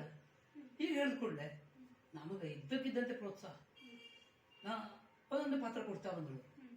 ನಾನು ನೆನೆಸ್ಕೊಳ್ಬೇಕು, ಅಡ್ಡಿನ ಸತ್ಯ ಹೇಳಿದವರು ಮೇಳ ಯಜಮಾನರು ಅವರು, ನೀ ಧೈರ್ಯ ಮಾಡಿ ಹೋಗ, ಕಳಿಸೋರು. ನಾವು ಸುಮ್ಮನೆ ಆಟಕ್ಕೆ ನೋಡ್ಲಿಕ್ಕೆ ಹೋದವನಿಗೆ ನಮ್ದು ಅದು ದೊಡ್ಡ ಏನೋ ಒಂದು ಅವಕಾಶ ಅಂತ ಪಾತ್ರಗಳನ್ನು ಮಾಡೋದು. ನನಗೂ ಗೊತ್ತಿಲ್ಲದೆ 4 ಹೆಜ್ಜೆ ಹಾಕೋದಿಲ್ಲ. ನಾನು ಹಾಗಂತೂ ಅಧಿಕೃತವಾಗಿ ಯಕ್ಷಗಾನ ಕಲೀಲೇ ಇಲ್ಲ, ನೋಡೇ ಕಲ್ತಿದ್ದೆ. ಯಾವ ಗುರುಮುಖದಲ್ಲಿ ಹೋಗಲೂ ಇಲ್ಲ, ಹೋಗೋ ಅವಕಾಶ ಸಿಗಲಿಲ್ಲ. ಹಾಗಾಗಿ ಸರಿ ಕೊಂಡದ್ದು ತಪ್ಪಾಯ್ತೋ ತಪ್ಪು ಸರಿ ಆಯ್ತೋ ಗೊತ್ತಿಲ್ಲ. ಒಟ್ಟಾರೆ ನಾನು ಲಯ ತಪ್ಪದೆ ಕುಣಿಯುವಷ್ಟು ಮಟ್ಟಿಗೆ ತಯಾರಾದೆ. ಕೊನೆಗೆ ಸ್ವಲ್ಪ ದೊಡ್ಡ ಪಾತ್ರ ಅಂದ್ರೆ ಸುಧನ್ವಾರ್ಜಿಂದ ಕೃಷ್ಣ, ಅಥವಾ ಇದರಲ್ಲಿ ಯಾವ್ದಾದ್ರು ಸಣ್ಣ ಸಣ್ಣ ಪಗಡೆ ವೇಷಗಳಿದ್ರೆ ಪನ್ನಿಮಲೆ ಮಾಣಿಗೆ ಕೊಟ್ಬಿಡಿ ಹೇಳುವಷ್ಟು ಮಟ್ಟಿಗೆ ಅಲ್ಲಿ ಗುಂಡುಬಾಳದಲ್ಲಿ ನನ್ನನ್ನು ಬಳಸ್ಕೊಂಡು ಹೇಳೋಕೆ ನಾನು ಅವಕಾಶ ಕೊಟ್ಟು ಬಳಸ್ಕೊಂಡು ಹೇಳೋದೇ ತಪ್ಪು. ನಾನು ಅವರಿಗೆ ಆಭಾರಿ ಆಗಬೇಕು. ಯಾಕಂದ್ರೆ ನನ್ನನ್ನು ಅಲ್ಲಿ ಗುರುತಿಸಿ ವೇಷ ಕೊಡ್ತಾ ಬಂದರು. ಆಮೇಲೆ ನಾನು ಈ ಕಡೆ ಉದ್ಯಮಕ್ಕೆ ಹೋದ್ಮೇಲೆ ಆಸಕ್ತಿ ಮಾತ್ರ ಹಾಗೆ ಇತ್ತು. ಆಟ ನೋಡೋದು ಹೆಚ್ಚಾಯಿತು. ಟೆಂಟ್ ನಾಟಕಗಳು ಇನ್ನೊಂದೆಲ್ಲ ಸುಮಾರು. ಆ ಟೆಂಟ್ ನಾಟಕಗಳು ನೋಡ್ಬೇಕು ನಮಗೆ ದುಡ್ಡಿಲ್ಲ. ಹೊರಗಡೆ ನಿಂತ್ಕೊಳ್ಳೋದು, ಆಮೇಲೆ ಟೆಂಟ್ ಬಿಚ್ಚಿದ ಮೇಲೆ ಹೋಗೋದು ಅಥವಾ ಒಳಗಡೆ ಸುಮ್ಮನೆ ಹೋಗೋದು, ಏನೇನೋ ನಡೀತಾ ಇತ್ತು. ಆಟ ನೋಡೋದಂತೂ ಬಿಡ್ಲಿಲ್ಲ ಜಾತ್ರೆಗಳಲ್ಲಿ ಯಾವುದೇ ಇಲ್ಲ. ಕೊನೆಗೆ ಉದ್ಯೋಗಕ್ಕೆ ಸೇರಿದ್ಮೇಲೆ ಕೌಲಕ್ಕಿ ಈಗ ಆಗಲ್ಲ ಬಹಳ ಯಕ್ಷಗಾನ ಆಗೋದು. ನಾನು ಬಹುಶಃ 84ರಿಂದ ಸುಮಾರು ನಿರಂತರ ಎಲ್ಲ ಆಟವನ್ನು ಎಲ್ಲ ಕಡೆ ನೋಡೋದು. ಚಿಟ್ಟಾಣಿ ಒಳನಾಟ ಬಂದ್ಮೇಲೆ ಅವರಿಗೆ ನನ್ನ ವೇಷ ಮಾಡಿದ್ರು, ಒಂದು ಸಣ್ಣ ಸಣ್ಣ ವೇಷ ಮಾಡೋ ನೀರು ಶುರು ಮಾಡಿದ್ರು. ಅಲ್ಲಿಂದ ಅತಿ ಈ ಪ್ರಧಾನ ಕಲಾವಿದ ಸಾಲ ಅಂದಿದ್ರು, ಒಂದು ಸೈಡ್ ವೇಷಕ್ಕೆ ಕೇಳಿ ಅದು ಬೇಕು ಹೇಳುವಷ್ಟು ಮಟ್ಟಿಗೆ ಅವರು ನನ್ನನ್ನು ಬಳಸ್ಕೊಂಡ್ರು, ನನಗೆ ಅವಕಾಶ ಕೊಟ್ಟರು. ಅಲ್ಲಿ ಎಷ್ಟೋ ಸಲ ಕಲಾವಿದರು ಕೈ ಕೊಟ್ಟಾಗ ನಮಗೆ ಮುಖ್ಯ ವೇಷ ಬಂದದ್ದು, ನಾವು ಇದ್ದಕ್ಕಿದ್ದಂತೆ ಅದರಲ್ಲಿ ಸ್ವಲ್ಪ ಚಾಕಚಕ್ಯತೆ ತೋರಿದರೆ ನಾನೊಂದು ಕಲಾವಿದ ಆಗುವ ಧೈರ್ಯವನ್ನು ಅವರು ಕೊಟ್ಟರು. ಚಿಟ್ಟಾಣಿಯವ್ರು ನಾನು ಮೇಲಿನ ಮೇಲೆ ಯಾಕೆ ನೆನೆಸ್ಕೊಳ್ತೇನೆ ಅಂದರೆ, ಅಂಥ ಮಹಾನ್ ಕಲಾವಿದ ನನ್ನಂಥವನನ್ನು ಬಿಟ್ಟು ಯಾರನ್ನೂ ತಗೊಂಡು ಹೋಗ್ಬೋದಿತ್ತು. ಅವನು ಟೀಮ್ನಲ್ಲಿ ಎಲ್ಲರೂ ದೂರ ಹೋಗೋದಿದ್ದು, ಹತ್ತಿರದಲ್ಲಿಲ್ಲ. ಕೇವಿಡೊಬ್ಬ ಜೊತೆಗಿರಲಿ ಹೇಳುವಷ್ಟು. ಎಷ್ಟಕ್ಕೆಂದರೆ ಕುಲು ಮನಾಲಿ ಉತ್ಸವಕ್ಕೂ ನನ್ನನ್ನು ಕರ್ಕೊಂಡು ಹೋದ್ರು. ಶರಾವತಿ ಉತ್ಸವ, ಕರಾವಳಿ ಇರೋ ಉತ್ಸವಗಳು ಮಂಗಳೂರಿನ ಎಲ್ಲೆಲ್ಲ ಕಡೆ ದೂರ ದೂರೆಲ್ಲ ಆಗ್ತದೆ. ಅಲ್ಲೆಲ್ಲ ನಾನೊಂದು ಸೈಡ್ ಪಾತ್ರದ ಕೇವಿಯನ್ನು ಬೇಕು ಇರಲಿ ಹೇಳುವಷ್ಟು. ಅವ್ರಿಗೆ ಉಳಿದಂತೆ ನಾನು ಅವರಿಗೆ ಬೇರೆ ಬೇರೆ ರೀತಿಯಲ್ಲೆಲ್ಲ ಹೆಲ್ಪ್ ಮಾಡ್ತಾ ಇದ್ದೆ. ಅವರಿಗೆ ಮಾಶಾಸನ ಬರುವಲ್ಲಿ ಇಲ್ಲಿ ಅದು ಬೇರೆ. ಆದರೆ ಒಬ್ಬ ಕಲಾವಿದನ ಹೀಗೂ ಹೊರಗೆ ತೆಗೆಯುವಲ್ಲಿ ಅವ್ರ ಕೊಡುಗೆ ಬಹಳ ಇದೆ. ಕೊನೆಗೆ ನಾನು ಸಾಕ್ಷರತೆ ಇದರಲ್ಲಿ ನಂದೊಂದು ಸಣ್ಣ ಇದಾಗೋಷ್ಟು ಆಗೋಯ್ತು. ನಾನೇ ಸಣ್ಣ ಸಣ್ಣ ಸಂಘಟಕ್ಕಾಗಿ ಎಲ್ಲ ಕಲಾವಿದರನ್ನು ಕೂಡಿಸ್ಕೊಂಡು ನಂದೊಂದು ಸಣ್ಣ ರೋಲ್ ನಿರಕ್ಷರಾಸುರ ಅಂತ ಲಾಸ್ಟಿಗೆ. ಉಳಿದಂತೆ ಯಲಗುಪ್ಪ ಸುಬ್ರಹ್ಮಣ್ಯ, ಪರಮೇಶ್ವರ್ ಭಂಡಾರಿ, ಎಲ್ಲಕ್ಕಿಂತ ಹೆಚ್ಚಾಗಿ ಅದಕ್ಕೆ ಅತ್ಯಂತ ಟ್ಯಾಲೆಂಟ್ ಅಂದ್ಕೊಂಡು ಕಣ್ಣಿ ಗಣಪತಿ ಭಟ್, ಅವರೆಲ್ಲ ಸಣ್ಣ ಸಣ್ಣ ಮಕ್ಕಳು. ಅವ್ರನ್ನೆಲ್ಲ ಬಳಸ್ಕೊಂಡು ನಂದೊಂದು ವೇಷ ಹಾಕ್ಕೊಂಡು ನಮ್ಮದು ಸಾಕ್ಷರತೆ ಒಂದು ಕರ್ನಾಟಕದಾದ್ಯಂತ ಓಡಾಡಿದೆ. ಬಹಳ ಕಡೆ ಓಡಾಡಿ, ಎಲ್ಲ ಟೌನ್ಗಳಲ್ಲಿ. ಕೊನೆಗೆ ಬೆಂಗಳೂರು ಆಗಿದೆ, ಕೊನೆಗೆ ದೆಹಲಿಯನ್ನು ಮುಕ್ತಾಯ ಆಯಿತು. ಹಾಗಾಗಿ ನಾನೊಂದು ಸಣ್ಣ ಸಂಘಟಕನಾಗಿ ಅದಕ್ಕಾಗಿ ಒಂದು ಸಣ್ಣ ಸಂಘಟನೆ ಮಾಡ್ಕೊಂಡೆ, ನಾಟ್ಯಶ್ರೀ ಕಲಾ ಪ್ರತಿಷ್ಠಾನ ಅಂತ. ನಮ್ಮ ಎಸ್ ಟಿ ಭಟ್ರ ಅಧ್ಯಕ್ಷರು, ನಾನು ಕಾರ್ಯದರ್ಶಿ, ಭಾಳ ವರ್ಷ ಅದನ್ನು ಬಳಸ್ಕೊಂಡಿದ್ದೇನೆ. ನನ್ನ ಕಾರಣಾಂತರದಿಂದ ಈಗ ಅದು ಸಾಹಿತ್ಯ ಚಟುವಟಿಕೆಗಳು ನಿಂತಿದೆ. ನಮ್ಮ ಏಜು ಇದು ಎಲ್ಲದೂ ಕೆಲಸ ಮಾಡ್ತದೆ. ಬಟ್ ಈಗಾಗ ತೆಗಿತೇವೆ, ಆಗಾಗ ಬ್ಯಾನರ್ ಮೇಲೆ ತಾಳಮದ್ದದ ಇದು ಮಾಡ್ತಾ ಇರ್ತೇವೆ. ಈ ರೀತಿಯಾಗಿ ಯಕ್ಷಗಾನದ ಒಂದು ಸಣ್ಣ ಪಯಣ, ಆಸಕ್ತಿ ಮತ್ತೆ ಪ್ರೋತ್ಸಾಹದಿಂದ ಇದನ್ನ ಹೊಂದಿದ್ರಿ ಅಂತ. ಸರಿ, ಇವಾಗ ನೀವು ಶಿಕ್ಷಕರು ಕೂಡ ಹೌದು. ಸೊ ನೀವು ಶಿಕ್ಷಣದ ಜೊತೆಗೆ ಸಾಹಿತ್ಯವನ್ನು ಕೂಡ ಕನೆಕ್ಟ್ ಮಾಡ್ಕೊಂಡಿದ್ರೆ ಹೇಗೆ? ಅಂದ್ರೆ ಕ್ಲಾಸಿಗೆ ಹೋದಾಗ ಮಕ್ಕಳಿಗೆ ಏನಾದ್ರು ಹೇಳುವಂಥದ್ದು ಆ ಥರದ್ದು ಏನಾದ್ರು ಮಾಡ್ತೀರಾ? ಇಲ್ಲ, ಕ್ಲಾಸ್ ರೂಮ್ನಲ್ಲಿ ಸಾಹಿತ್ಯ ತೆಗೆದು ಅವರನ್ನು ಬಳಸ್ಕೊಳ್ಳುವಷ್ಟು ಪ್ರೌಢಿಮೆ ಸುಲಭ ಅಲ್ಲ. ನಾನು ಸಾಹಿತ್ಯದ ವಿದ್ಯಾರ್ಥಿ ಆಗಿರ್ಬೇಕು ಒಂದನೇದಾಗಿ. ಎರಡನೇದಾಗಿ ನನ್ನ ಸಬ್ಜೆಕ್ಟಿಗೂ ಸಾಹಿತ್ಯಕ್ಕೂ ಸಂಬಂಧನೇ ಇಲ್ಲ. ಪ್ರಾರಂಭದಲ್ಲಿ ನಾನು ಚಿತ್ರಕಲಾ ಶಿಕ್ಷಕ 96 82 ಆಗ ಕ್ಲಾಸ್ ರೂಮ್ನಲ್ಲಿ ಮಾತೇ ಇಲ್ಲ. ಬರೀ ಚಿತ್ರ ಬಿಡಿಸೋದು, ಅದು ಸಂಬಂಧಪಟ್ಟ ಬಣ್ಣ ಕೊಡೋ ವಿಧಾನ ಹೇಳೋದು, ಬಣ್ಣದ ಮಿಶ್ರಣದ ಬಗ್ಗೆ ಹೇಳೋದು ಬಿಟ್ಟರೆ ಪ್ರಾಥಮಿಕ ತರಗತಿ ಅದು. ಬಿಟ್ಟರೆ ಅಲ್ಲೂ ನಂದು ಬಹುಶಃ ನಾನು ಮಾತಾಡೋ ಶಿಕ್ಷಕನೇ ಆಗಲಿಲ್ಲ ಆಗ. ಎರಡನೇದು, ಅಲ್ಲಲ್ಲಿ ಶಿಕ್ಷಕ ಕೊರತೆ ಆದಾಗ ನನಗೆ ಆಗ ಒಂದು ನಾನ್ ಡಿಟೇಲ್ ಇರ್ತಾ ಇತ್ತು ಕನ್ನಡದಲ್ಲಿ. ನಮ್ಮ ಹೆಡ್ ಮಾಸ್ಟರ್ ಹೇಳೋದು, ಅದು ಮರ ಯಾರು ಇಲ್ಲ, ನೀನಾದ್ರು ಕಲಿಸು ಅಂತ. ಆಗ ನನಗೆ ಡಿಗ್ರಿ ಮಾತ್ರ ಆಗಿತ್ತು, ಬಿ ಎಡ್ ಕೂಡ ಆಗಲಿಲ್ಲ. ಇಲ್ಲ ಹೆಸರು ಬೇಡ, ನೀನು ಕಲಿಸು ಅಂತ ಹೇಳಿ ಕೊಡ್ತಾ ಇತ್ತು. ಆಗೆಲ್ಲ ನಾನು ಚೂರು ಓದ್ಕೊಳ್ತಾ ಇದ್ದೆ. ಬಿಟ್ಟರೆ ನಾನು ಅಲ್ಲಿ ಕ್ಲಾಸ್ ರೂಮಲ್ಲಿ ಬಳಸ್ತೀನಿ. ಆಮೇಲೆ 96 ನಂತರ ನಾನು ಪೊಲಿಟಿಕಲ್ ಸೈನ್ಸಲ್ಲಿ MA ಮಾಡಿ, ಪೊಲಿಟಿಕಲ್ ಸೈನ್ಸ್ ತಗೊಂಡ್ಮೇಲೆ ಅದ್ರ ಜೊತೆಗೆ ಹೋಗ್ಬೇಕು. ಬಿಟ್ಟರೆ ಈ ಸಾಹಿತ್ಯದ ಚಟುವಟಿಕೆಗಳಿಗೆ ಅವಕಾಶವಿಲ್ಲ. ಆದರೆ ವಾರ್ಷಿಕೋತ್ಸವದಲ್ಲಿ, ಆಮೇಲೆ ಆಗಸ್ಟ್ 15, ಜನವರಿ 26 ಯಾವ ದಿನಗಳನ್ನು ಬಿಡದೆ ನನ್ನದೇ ಆದ ಜಾನಪದ ಪದ್ಯಗಳು, ಕೋಲಾಟ, ಕನ್ನಡ ರಾಜ್ಯೋತ್ಸವದ ಪದ್ಯಗಳು, ಅದೆಲ್ಲ ನಾನೇ ಬರೆಯೋದು. ಅದಕ್ಕೆ ಬಹಳ ಮಕ್ಕಳ ಹಂತದಲ್ಲಿ ಬಹಳ ಬೇಡಿಕೆ ಬಂತು. ಜೊತೆ ಅನೇಕ ಶಾಲೆ ಶಿಕ್ಷಕರನ್ನು ತಗೊಂಡೋದ್ರು ಆ ಪದ್ಯಗಳನ್ನು ಬಳಸ್ಕೊಂಡು. ಕೊನೆಗೆ ಅನೇಕ ಸ್ವಾಗತ ಪದ್ಯಗಳನ್ನು ಬರ್ಕೊಟ್ಟೆ. ಇದನ್ನು ನಾನು ಯಾಕೆ ಹೇಳ್ತೇನೆ ಅಂದರೆ, ಅದು ಬಹಳ ಜನಪ್ರಿಯ ಆಯಿತು ಅನೇಕ ಶಾಲೆಗಳಲ್ಲಿ. ಅದು ಬರದದ್ದು ಯಾರು ಅಂತ ಕೂಡ ಗೊತ್ತಿಲ್ಲ ಎಷ್ಟೋ ಜನರು. ಆದರೆ ಆ ಶಾಲೆ ಹೆಸರನ್ನು ಹಾಕೊಂಡು ಅವ್ರದ್ದೇ ಪದ್ಯ ಆಗ್ತಾ ಇತ್ತು, ಮತ್ತೇನು ಬದಲಾವಣೆನೇ ಇಲ್ಲ ಆ ರೀತಿ. ಕೊನೆಗೆ ನನ್ನನ್ನು ಹೆಚ್ಚು ಬೆಳೆಸಿದ್ದು NSS. ನಾನು NSS ಆಫೀಸರ್ ಆಗಿ 15 ವರ್ಷ ಇದ್ದೆ. ಹಾಗೆ NSS ಚಟುವಟಿಕೆಗಳು ರಾಜ್ಯದಾದ್ಯಂತ ಆದಲ್ಲ, ಸಾಂಸ್ಕೃತಿಕ ಕಾರ್ಯಕ್ರಮಗಳಿಗೆ ಕೇವಲ ಬೇಕು. ಒಂದನೇದಾಗಿ ಒಂದು ಸಣ್ಣ ಯಕ್ಷಗಾನ, ಎರಡನೇದಾಗಿ ತಾಳಮದ್ದೆ. ಇನ್ನೊಂದು ನಾನು ಹೇಳಬೇಕಾದದ್ದು, ಹೆಣ್ಣು ಮಕ್ಕಳಿಂದ ತಾಳಮದ್ದೆ ಸಾಧ್ಯ ಅಂತ ಮಾಡಿ ತೋರಿಸಿ NSSನಲ್ಲಿ. ಅದು ರಾಜ್ಯದಲ್ಲಿ ಹೊತ್ತಾರು ಕಡೆ ಓಡಾಡಬಹುದು. ರಾಜ್ಯದಲ್ಲಿ ಹೇಳೋಕ್ಕಿಂತ ಜಿಲ್ಲೆಯಲ್ಲಿ ಹೆಚ್ಚು ಯಕ್ಷಗಾನ ವಲಯ ಬಹಳ ಚಂದ ಮಾಡ್ತಾ ಇದ್ರು. ಒಂದೇ ಪ್ರಸಂಗ, ಕೃಷ್ಣ ಸಂಘ, ನನಗೆ ಅಷ್ಟಾಗಿ ಹೇಳ್ಕೊಳ್ಳಿಕ್ಕೆ ಬರ್ದಿದ್ರು. ನಮ್ಗೆ ತಿಳಿದದ್ದನ್ನೇ ಹೇಳಿದ್ರು. ಅವರು ಬಹಳ ಚೆನ್ನಾಗಿ ಪ್ರಸ್ತುತಿ ಮಾಡಿ ಹೋದಲ್ಲೆಲ್ಲ ಬಹುಮಾನ ತಗೊಂಡಿದ್ದಾರೆ ಹೆಣ್ಮಕ್ಳು. ಅದು ಡೆಕ್ಕನ್ ಹೆರಾಲ್ಡ್, ಪ್ರಜಾವಾಣಿಯೆಲ್ಲ ಪ್ರಚಾರ ಆಗಿ ನಾನು ಫೋನ್ ನಂಬರ್ ಹಾಕಿ ಬೇಕಾದರೂ ನೀವು ಕಾಂಟ್ಯಾಕ್ಟ್ ಮಾಡಿ ಹೇಳುವಷ್ಟು ಮಟ್ಟಿಗೆ ಪಾಪ್ಯುಲರ್ ಆಗಿದೆ. ಹಾಗಾಗಿ ಸಾಂಸ್ಕೃತಿಕ ಅದು ನಿಂತು ನೀರಾಗದೆ ಸ್ವಲ್ಪ ಹರಿಯುವಲ್ಲಿ ನನ್ನ ಸಣ್ಣ ಅಳಿರಿಸ್ತೇವೆ. ಆ ಮಕ್ಕಳು ಈಗಲೂ ನೆನೆಸ್ತಾರೆ, ಗೌರವಿಸ್ತಾರೆ. ಅದು ನಾನು ಹೇಳೋದು, ಆ ಒಂದು ಸಂಸ್ಕೃತಿ ಹೊರತು ಹೋದ್ರೆ ಅದು ನಾಳಿನ ಅವ್ರ ಮಕ್ಕಳಿಗೆ ಈ ಕಲ್ಚರ್ ಅನ್ನೋದು ಅಷ್ಟು ಸುಲಭವಾಗಿ ಬರುವುದಿಲ್ಲ. ತಾಯಿನೋ ತಂದೆನೋ ಒಂದು ರಾಮಾಯಣನ ಮಹಾಭಾರತನ ಜೊತೆಗೆ ಹೋಗ್ಬೇಕು. ಅಂಥ ಕೆಲಸ ನನ್ನಿಂದ ಸ್ವಲ್ಪ ಸೇರಿದೆ. ಹಾಗಾಗಿ ಶಾಲೆಯಲ್ಲಿ ಈ NSS ನನಗೆ, ನಾನು NSS ಜೊತೆ ನಾನು ಬೆಳೆದೆ. ಮತ್ತೆ ಈಗಲೂ ನನ್ನನ್ನು ಆಯ್ಕೆ ಈಗಲೂ ಬಳಸ್ಕೊಳ್ತಾರೆ. ಒಂದು ಸಾಮಾನ್ಯ ಸಂಪನ್ಮೂಲ ರಾಜ್ಯ ಮಟ್ಟದ ಎಲ್ಲೇ ಕ್ಯಾಂಪ್ಗಳಲ್ಲಿ ಇನ್ನೊಂದಿರಲಿ. ಅದ್ರ ಜೊತೆಗೆ ನಾನು ಚಿತ್ರಕಾವ್ಯ ಅಂತ ಮಾಡ್ತಾ ಇದ್ದೆ. ನಾನೇ ಬರೆದ ಪದ್ಯಗಳಿಗೆ ನಾನೇ ಚಿತ್ರ ಬಿಡಿಸೋದು, ಅದನ್ನು ಮೊಬೈಲಲ್ಲಿ ಹಾಕೊಂಡು ಹೋಗೋದು. ಅವ್ರಿಗೆ ಹಾಗಾಗಿ ಒಂದು ಕಾರ್ಯಕ್ರಮ ವೈವಿಧ್ಯಗಳು ಬೇಕಾಗ್ತದೆ. NSS ಎಲ್ಲ ರೀತಿ ಮಕ್ಕಳು ಇರ್ತಾರೆ ರಾಜ್ಯ ಮಟ್ಟದ ಅನುಕೂಲ. ಅಲ್ಲ, NSS ನಲ್ಲಿ ನಿಮ್ಗೆ ಗೊತ್ತಿದೆ, ಅರ್ಧ ದಿನ ಶ್ರಮದಾನ, ಅರ್ಧ ದಿನ ಸಾಂಸ್ಕೃತಿಕ ಚಟುವಟಿಕೆ. ಅದಕ್ಕೆ ನಾನು ಅವರಿಗೆ ಒಂದು ಯಾವ್ದು ಬಿದ್ದೋದ್ರೂ ಕೂಡ ನಾನೊಬ್ಬ ಬೇಕಾಗ್ತಿದ್ದೆ. ಏನಾದರೂ ಮಾಡಿ ಆ ಗ್ಯಾಪ್ ಅನ್ನು ತುಂಬುತ್ತಾನೆ. ನನಗೂ ಖುಷಿ ಇತ್ತು. ನಾನು ಹೆಚ್ಚಾಗಿ ನೀವು ಕ್ಲಾಸ್ ರೂಮ್ನಲ್ಲಿ ಕೇಳಿದ್ರಲ್ಲ, ಅಲ್ಲಿ ನನಗೆ ಅತ್ಯಂತ ನನ್ನ ಆಸಕ್ತಿ ಇದೆ ಇನ್ನೊಂದು ವಿಷಯ, ಹಾಸ್ಯ. ಅದನ್ನಲ್ಲಿ ಬಳಸ್ಕೊಳ್ತಾ ಇದ್ದೆ. ಒಂದು ಜೋಕ್ ಹೇಳದೇ ಇದು ಸರಿ ಹೊತ್ತು ಒಂದು ಹೇಳಿಲ್ಲ ಅಷ್ಟು. ಮತ್ತು ಬೇಕು ಮಕ್ಕಳಿಗೆ. ಈಗ ರಾಜ್ಯಶಾಸ್ತ್ರದಂಥ ವಿಷಯ ನನ್ನ ಮಿತಿಯಲ್ಲಿ ಹೇಳ್ತಾ ಹೋದ್ರು, ಅದು ಮಕ್ಕಳಿಗೆ ಬರೇ ಪಾಠಕ್ಕಿಂತ ಮಧ್ಯದಲ್ಲಿ ಏನೋ ಚೌ ಸೇರ್ಪಡೆ ಆದರೆ ಆ ವಿಷಯಕ್ಕೆ ಸಂಬಂಧಪಟ್ಟ ಹೇಳ್ತಾ ಇದ್ದ. ಅದು ಏನಾಗ್ತದೆ, ನಾನು ಸ್ವಲ್ಪ ತಾಜಾ ಇರ್ತದೆ ಪಾಠಗಳು. ಹೌದು, ಆದ್ರೆ ನಾನು ಸಾಹಿತ್ಯಗಳನ್ನಲ್ಲಿ ಬಳಸದೇ ಇಲ್ಲ.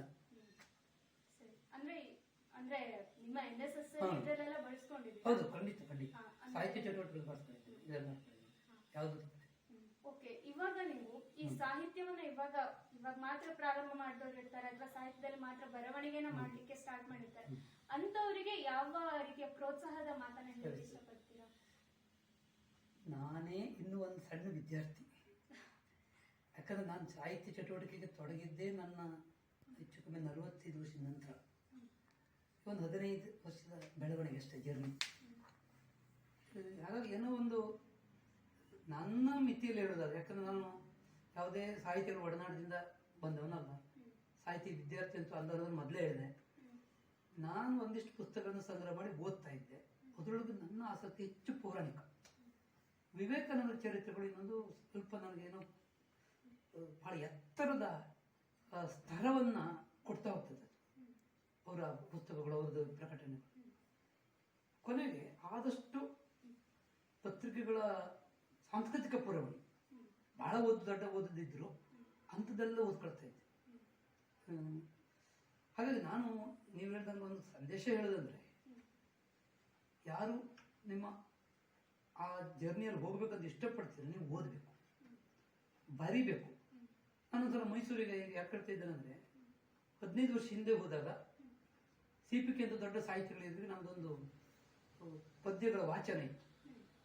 ಸುಮ್ಮನೆ ಒಂದು ಪದ್ಯ ಬರೆದಿದ್ದೆ. ಅದು KS ನರಸಿಂಹಸ್ವಾಮಿಗಳ ಶತಮಾನೋತ್ಸವ ಇರಬೇಕು. KS ನರಸಿಂಹಸ್ವಾಮಿಯವರ ಮಾದರಿಯಲ್ಲಿ ಪ್ರೇಮ ಕವನ ಬರೆದವರಿಗೆ ಒಂದು ಆದ್ಯತೆ ಅಂತ ಹಾಕಿದ್ರು. ಹೋಗ್ಲಿ ಒಂದು ಅವಕಾಶ ಅಂತ ಬರೆದ್ರೆ ಸಿಲೆಕ್ಷನ್ ಆಯ್ತು. ಅದು ಅವರು KS ನರಸಿಂಹಸ್ವಾಮಿನ 100ರ ನೆನಪುಗಳು ಪುಸ್ತಕದಲ್ಲಿ ಬಂತು. ನಾವು ಬರೆದ ಪುಸ್ತಕ ಅವ್ರದ್ದು ವಿಶೇಷತೆ ಅಂದ್ರೆ ಗೊತ್ತಿದೆ, ಪ್ರೇಮ ಕವನ. ಮತ್ತೆ ಯಾವುದೇ ಕಾಪಿ ಅನ್ನೋದು ಆಗಬಾರ್ದು.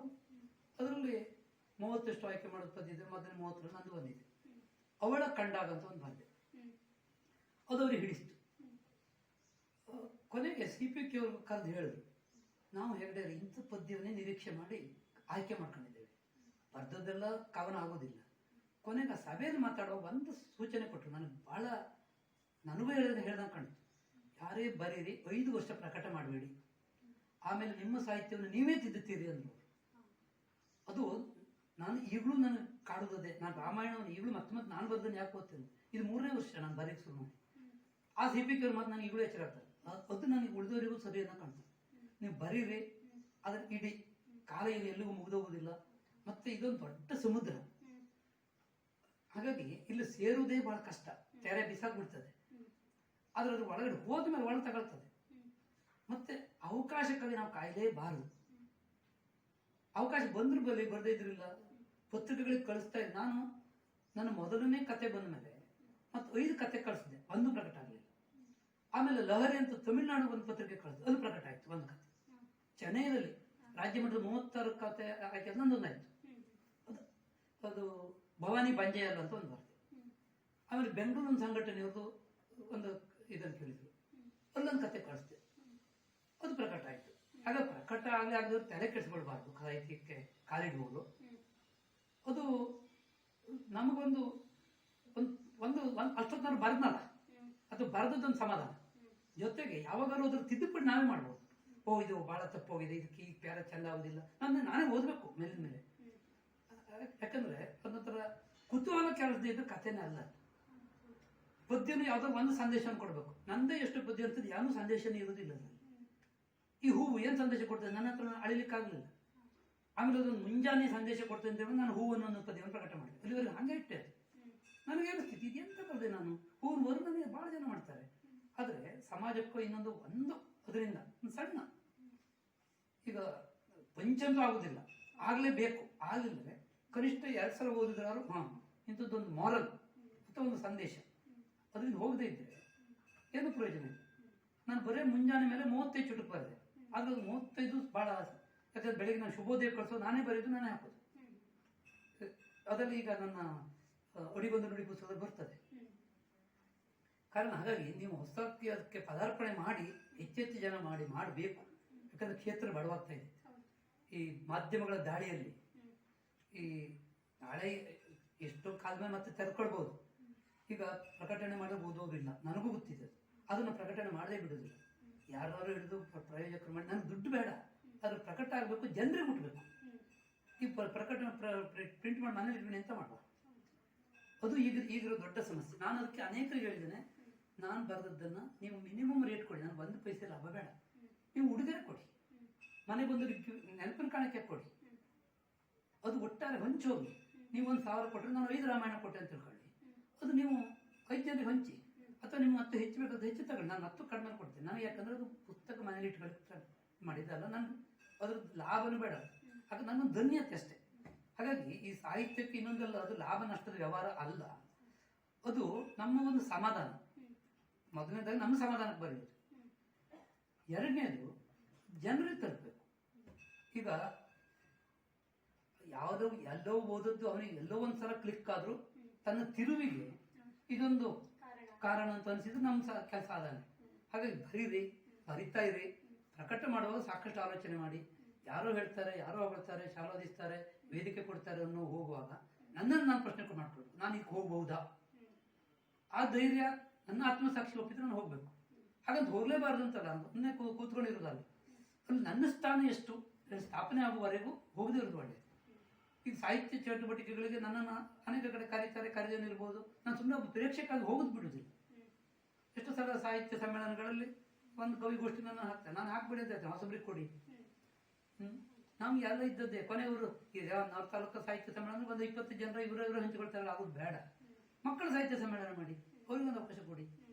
ಹೀಗೆ ಮಕ್ಕಳು ಅವ್ರ ಮಟ್ಟದಲ್ಲಿ ಬರೀತಾರೆ, ಮತ್ತೆ ಬರೆದದ್ದನ್ನು ನಾವು ಪ್ರೋತ್ಸಾಹ ಮಾಡ್ಬೇಕಷ್ಟೇ. ಆ ಪ್ರೌಢರು ಬರೆಯುವಾಗ ಹಂಗಾಗೋದಿಲ್ಲ. ಅದಕ್ಕೆ ಆ ಪ್ರೌಢಿಮೆ ಇರಬೇಕು. ಜೊತೆಗೆ ಅದನ್ನ ಓದಿದ್ರೆ ಇದೊಂದು ಸಾಹಿತ್ಯದ ಸಾಲಿನಲ್ಲಿ ನಿಲ್ಲಬಲ್ಲ ಕೃತಿ ಅಥವಾ ಲೇಖನ ಅಂತ ಅನ್ಸಷ್ಟಾದ್ರೂ ಆಗುವವರೆಗೆ ಪ್ರಕಟ ಮಾಡಬಾರ್ದು. ಓದಬೇಕು ಮತ್ತು ಬರಿಬೇಕು ಅನ್ನೋದು ನನ್ನ ಅನಿಸಿಕೆ. ಈಗ ನೀವು ಕೊನೆಯದಾಗಿ ಒಬ್ಬ ಶಿಕ್ಷಕರಾಗಿ, ಒಬ್ಬ ಕಲಾವಿದರಾಗಿ, ಒಬ್ಬ ಸಾಹಿತಿಯಾಗಿ ಸಮಾಜಕ್ಕೆ, ಹಾಗೆ ಇಂದಿನ ಯುವಕರಿಗೆ, ಹಾಗೆ ಇಂದಿನ ಪಾಲಕ ಪೋಷಕರಿಗೆ ಯಾವ ಸಂದೇಶವನ್ನು ನೀಡಲಿಕ್ಕೆ ಇಷ್ಟಪಡ್ತೀರಾ? ನೋಡಿ, ಈಗಿನ ಕಾಲಘಟ್ಟದ ಎಷ್ಟು ವಿಚಿತ್ರ ತಿರುನಲ್ಲಿ ನಾವಿದ್ದೇವೆ ಅಂದ್ರೆ, ಸಾಹಿತ್ಯ ಸಂಸ್ಕೃತಿ ಇದೆಲ್ಲ ಭರವಸೆಯನ್ನ ಕಳ್ಕೊಂಡು ವಸ್ತು ಆಗ್ತದೆ ಒಂದು ಸಣ್ಣ ಭಯ ಇದೆ. ಕಲೆ ಅದರ ಅರ್ಥ ಕಳ್ಕೊಂಡು ನಮ್ಮ ಭಾರತದಲ್ಲಿ ಅದ್ಭುತವಾದಂತಹ ಎಲ್ಲಾ ಕಲೆಗಳು, ಅದರೊಳಗೆ ಉತ್ತರ ಕನ್ನಡದಲ್ಲಿ ಪುಣ್ಯ ಮಾಡಬೇಕು. ಕೆಲವರು ನಿಸರ್ಗ ಸಿಗ್ತದೆ, ಕಲೆ ಸಿಗುವುದಿಲ್ಲ. ನಮ್ಗೆ ಎರಡೂ ಇದೆ. ಯಕ್ಷಗಾನದಂತ ಸರ್ವಾಂಗ ಸುಂದರ ಕಲೆ ಇದೆ ಇಲ್ಲಿ. ಆ ಕಲೆಯಾಗಿ ಉಳಿಲ್ಲ, ಅದು ಸಂಸ್ಕೃತಿಯನ್ನು ಬೆಳೆಸ್ತದೆ. ಜೊತೆಗೆ ಯಕ್ಷಗಾನ ಒಂದು ಪರಿಪೂರ್ಣ ಕಲೆ ಅಂತ ಕರೆಯುವುದೇ ಅದಕ್ಕೆ. ಅದು ನಿಂತ ನೀರು ಅಲ್ಲವೇ ಅಲ್ಲ. ಜೊತೆಗೆ ಉಳಿದುದಾಗೆ ಅದಕ್ಕೆ ಒಂದು ಬ್ರೇಕ್ ಇಲ್ಲ. ನಿನ್ನ ಶಕ್ತಿ ಎಷ್ಟಿದೆ ಅದು ಹೊರಗೆ ತೆಗಿ. ನೀನು ಅರ್ಥ ಹೇಳ್ತೀಯ ಹೇಳು, ಕುಣಿತೀಯ ಕುಣಿ, ಅಭಿನಯ ಮಾಡ್ತೀಯ ಮಾಡು. ಉಳಿದ ಕಲೆಗಳಿಗೆ ಈ ಶಕ್ತಿ ಇಲ್ಲ.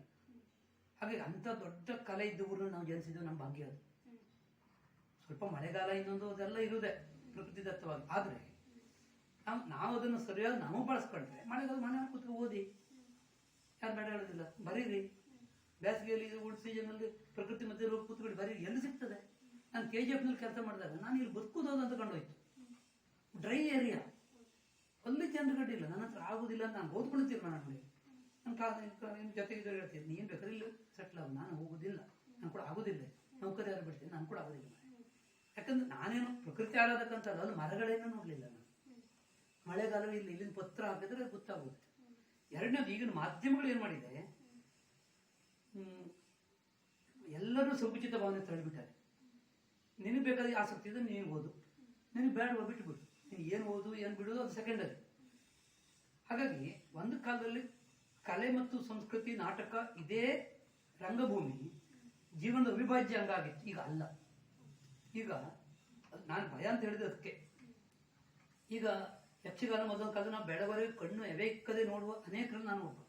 ಬಹಳ ಜನಕ್ಕೆ ಅನಿವಾರ್ಯವೂ ಇತ್ತು. ಅದೇ ಕತೆ ಕುತೂಹಲವನ್ನು ಕೇಳ್ತಾ ಇತ್ತು. ಈಗ ಹಂಗಲ್ಲ, 3 ತಾಸಿಗೂ ನೋಡೋರಿಲ್ಲ.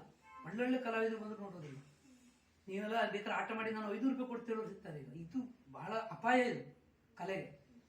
ಈಗ ದುಡ್ಡು ಒಂದಿಷ್ಟು ದಾಖಲೆ ಶೇರ್ ಮಾಡಿಟ್ರೆ ಕಲೆ ಉಳಿಯುವುದಿಲ್ಲ, ಜನರು ಮುಟ್ಬೇಕಲ್ಲ. ಆ ಮೂಲಕ ಸಂಸ್ಕೃತಿ ಬೆಳೆಯಬೇಕು. ಆದರೆ ಈ ಅಪಾಯ ಬಹುಶಃ ಅದು ನನಗೆ ಯಾಕೋ ಕಾಡ್ತಾ ಇದೆ. ಯಾಕಂದ್ರೆ ನಾನು ಆಗ್ಲೇ ಹೇಳಿದೆ, ಅತ್ಯಂತ ಕಷ್ಟದಲ್ಲಿ ನಡೆದೋದಂತ ಸಾವಿರಾರು ಪ್ರೇಕ್ಷಕರು ಗುಂಡ್ಬಾಳದಂತ ಕ್ಷೇತ್ರ ಬರ್ತೀವಿ. ಇವತ್ತು 5 ಜನ ಇಲ್ಲ, ಬೇಜಾರಾಗ್ತದೆ. ಇದೇ ಗುಂಡ್ಬಾಳದ ನಾವು ಇಷ್ಟೆಲ್ಲ ಜನರು ನೋಡೋದು ಹೌದಾ? ಹಾಗಂತ ಈಗಿನ ತಲೆಮಾರಿನ ತಲೆಬಿಸಿಲ್ಲ, ಆ ಜನರು ನೋಡಲೇ ಇಲ್ಲ, ಆ ಇದು ವರ್ಗನೇ ನೋಡಲಿಲ್ಲ. ನಾವು ಹೀಗೆಲ್ಲ ಹೇಳಿದ್ರೆ ಏನೋ ಕತೆ ಹೇಳ್ದಂಗೆ ಕಾಣ್ತದೆ. ನನಗಿಂತ ಹಿಂದಿನವರು ಇನ್ನೂ ಕಷ್ಟಪಡೋದು ನೋಡಿದ್ದಾರೆ. ನಾವು ಹೋಗೋ ಕನಿಷ್ಠ ಕರೆಂಟ್ ಲೈಟ್ ಆದ್ರೂ ಇತ್ತು, ಅದಕ್ಕೂ ಹಿಂದಿನವರು ಹೇಳ್ತಾ ಇದ್ರು ಚಿಮಣೆ ದೀಪ ಜುಂಜಿ ಬೆಳಕಲ್ಲಿ ಆಟ ನೋಡಿದ್ದೇವೆ ನಾವು. ಆದ್ರೆ ಆ ಕಲಾವಿದರ ಕಷ್ಟ ದುಡ್ಡಿಗಲ್ಲ. ಈಗಿನ ಕಲಾವಿದರು ಆ ಲೆಕ್ಕದಲ್ಲಿ ಸುಖಿಗಳು. ಈಗ ವಾಹನಗಳಿದೆ, ಸೌಲಭ್ಯಗಳಿದೆ, ದುಡ್ಡಿದೆ, ಮತ್ತೆ ಒಳ್ಳೆ ಸಂಭಾವನೆಯನ್ನು ಕೊಡ್ತಾರೆ, ಕೊಡ್ಲಿ. ಆದ್ರೆ ಬರೀ ಅಷ್ಟಿನ ಕಲೆ ಉಳಿಯುವುದಿಲ್ಲ, ಅದು ಜನರನ್ನು ತಲುಪಬೇಕು. ಈ ಅಪಾಯಕ್ಕೆ ಒಂದು ಪರಿಹಾರ.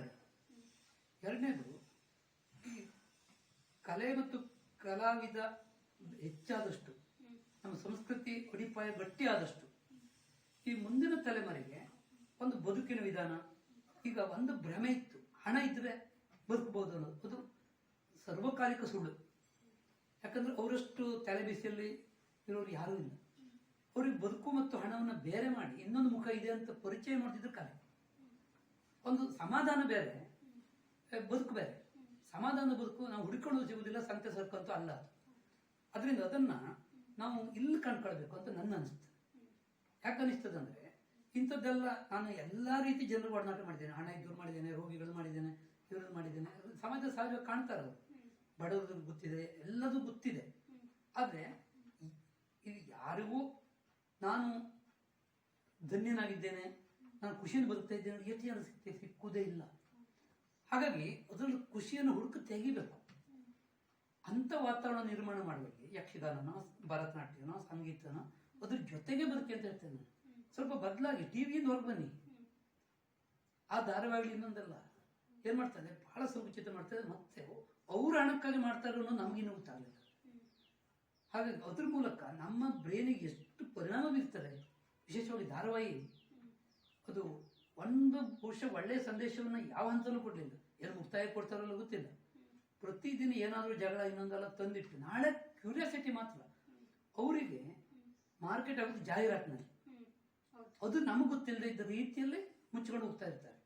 ಈ ಅಪಾಯವನ್ನು ತಪ್ಪಿಸುವುದು ನಮ್ಮ ಸಾಂಸ್ಕೃತಿಕ ಕಲೆ.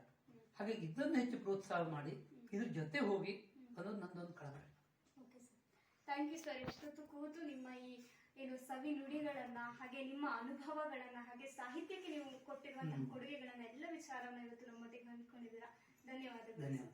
ನೋಡಿದ್ರಲ್ಲ ವೀಕ್ಷಕರೇ, ಇನ್ನಾದ್ರೂ ನಾವು ಸಾಹಿತ್ಯವನ್ನ ಪ್ರೋತ್ಸಾಹ ಮಾಡೋಣ, ಅದರಲ್ಲಿ ಆಸಕ್ತಿಯನ್ನು ಹೊಂದೋಣ, ಹಾಗೆ ಸಾಹಿತ್ಯದ ಬೆಳವಣಿಗೆಗೆ ನಾವು ಕೂಡ ಕಾರಣ ಆಗೋಣ ಅಂತ ಹೇಳ್ತಾ ನನ್ನ ಮಾತನ್ನು ಮುಗಿಸ್ತೇನೆ. ಧನ್ಯವಾದಗಳು.